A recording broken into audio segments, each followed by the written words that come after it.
Bom dia, pessoal. Feliz Ano Novo, primeiro livro do ano de 2022. Vamos começar com essa obra aqui, Somos Todos Canalhas, de dois filósofos, professores universitários, que vêm filosofar a respeito dos valores. Esse livro aqui foi advindo de uma conversa de WhatsApp entre os dois filósofos, que saiu esse livro maravilhoso, esse livro da Clube do Livro dessa semana, que as meninas lá do Clube do Livro escolheram, e saiu essa obra aí maravilhosa para a gente começar o ano com chave de ouro, filosofando sobre uma sociedade em busca de valores. Então vamos lá um pouquinho com esse livro no dia de hoje?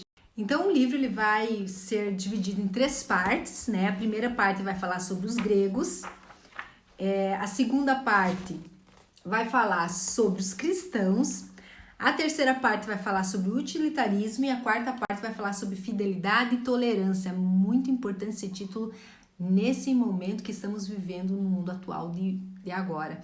Então, vai falar bastante sobre heranças naturais, né? O capítulo 1 da parte dos gregos vai trazer todo esse pensamento de Platão, de Sócrates, de Aristóteles, de Parmênides, com destaque a valores da conduta. Os valores da conduta, a ideia que se dá das condutas, do julgamento e através dentro de um gabarito pronto, como se tivesse um gabarito para tudo. Aquilo que você faz está dentro da ordem, mas aí vem o questionamento, uma dúvida, como surgem os... Então daí vem o questionamento, como que surgem os gabaritos, aquilo que é o correto. Por exemplo, você vai fazer uma prova, o professor tem um gabarito para corrigir aquela prova, mas como que surgem esses gabaritos? Eles surgem fundamentados no quê? Né? Então, vem muito esse questionamento dos valores. O que der valor para mim, não é valor para você. Então, no livro vai trazer bastante esse pensamento dos gregos, né? Por exemplo, vai falar aqui sobre as virtudes. Para Platão, ele tinha 3 linhas de pensamento. A sabedoria, que é o verdadeiro valor sobre as coisas, né? A coragem, que é aquilo de você ter aquela virtude de ter aquele espírito impetuoso, que você tem coragem de fazer determinadas ações, você não tem medo, não deixa o teu medo te dominar, e a temperança, né? Aquilo que é desejo e aquilo que é afeto. Então ele seguia nessas 3 linhas que são um pouco diferentes da linha de Aristóteles. Que Aristóteles ele tira a sabedoria e coloca a prudência como uma razão prática. Ele concorda com a coragem, com a temperança, mas ele cita mais uma linha de virtude que é a justiça, que seria a justiça, o equilíbrio das virtudes, e ele enumera a justiça. Então, de forma geral, para os gregos, o belo se define a partir do momento de uma harmonia com o universo. Os gregos eles exaltam muito a natureza, aquilo que é belo, aquilo que é simples, aquilo que está em harmonia com o universo e com a natureza, com o mental, né? E depois vem o segundo capítulo que vai falar sobre os cristãos. Aí você vê um pensamento dominante que é o Kant, que com esse pensamento kantiano, né, que traz essa ênfase daquilo dos princípios de Deus, da organização, do valor das coisas, de um criador, do universo. Então sai um pouco da natureza e vem mais para esse pensamento que inaugura essa ideia da igualdade, né? Uma igualdade que não seria tão igualdade, porque nós somos no capítulo Os Cristãos e a Modernidade, você vai analisar aqui uma liberdade mais poética, as diferentes formas de existir, né? Nascem aqui a ordem social. E tem um resumo muito bonito aqui sobre o amor, que eu vou ler aqui, que fala assim: o amor é um sentimento e, como sentimento, basta direcionar a nossa conduta. Diante dele, as regras são dispensáveis. Se todos nós nos amássemos, não precisaríamos de regras que punissem os comportamentos agressivos. Não precisaríamos de código penal dizendo que homicídio é crime. Não precisaríamos de tantas leis regulamentando tantas coisas. Se as temos, é porque esse amor incondicional pelo outro nos falta.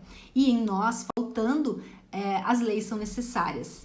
Então, nesse ponto de vista aqui, a gente percebe que agir dentro da lei por uma questão moral de escolha e não por uma questão de afeto, né? Que como é importante esse pensamento que até Nietzsche dizia, né? Que ele acreditava, com razão, que as leis não são virtudes de um povo, mas o rol de suas iniquidades. Então, as leis existem porque ainda o povo não tem a evolução moral, porque o povo ainda precisa das leis para regular a situação, porque senão nós iríamos se matar todo mundo.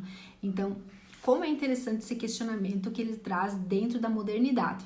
Então, lá no 3º capítulo, ele vai falar também muito aqui nesse capítulo 2 ainda sobre o homem se diferenciando dos animais, né? Porque o homem não fala só sobre a natureza, ele também tem um lado do homem que ele age, que ele tem impulsos, se questiona, ele age, né? Ele não é só deliberado pela natureza, por seu instinto, mas ele pensa, ele é criativo, ele pode agregar, ele pode fomentar, ele pode agir, que os animais não fazem. Então traz esse lado natural com a evolução do ser humano, saindo do primarismo e indo para esse lado do criativo do homem, da natureza humana.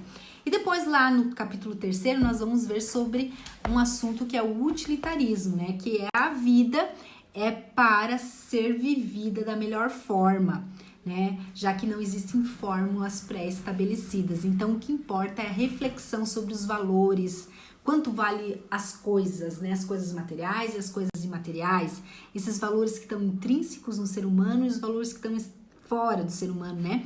Relacionados todos esse valor intrínseco à felicidade. Então, todas as coisas que têm valor, então as coisas são avaliadas pela capacidade que elas têm de trazer a felicidade. Aquilo que você faz, aquilo que aquela coisa te proporciona. Então, faz um questionamento bem a fundo nisso.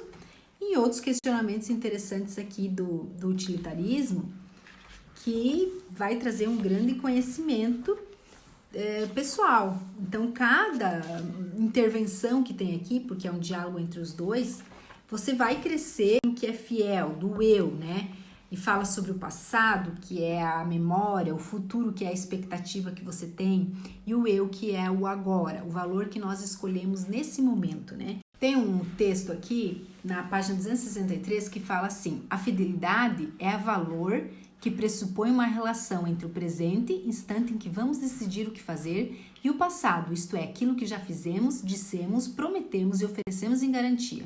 Então, toda fidelidade, portanto, tem uma referência no pretérito, naquilo que já foi, naquilo que você já construiu, naquilo que você já tem como valor, que você demonstra como ser humano, aquilo que você é fiel, que você reconhece como valor dentro daquela forma de vida que você leva. Então é muito importante essa tolerância, porque você saber tolerar é de suma importância, colocando do ponto de vista das emoções e no momento que a gente vive. A tolerância e a fidelidade com você e com o círculo social onde você está inserido. Então, nesse domingo, eu fico com essa obra aqui, que traz várias perspectivas através de filósofos gregos maravilhosos que vocês conhecem, para nós entender uma questão muito interessante através dessas percepções, desses diálogos de dois filósofos da atualidade maravilhosos, que é o Clóvis e o Júlio, que são essas percepções do valor, né? Do tema essencial da obra, que é os valores. Os valores, as perspectivas, aquilo que nos move. Então, nesse domingo, eu fico com essa obra aqui. Somos todos canalhas. Até domingo que vem.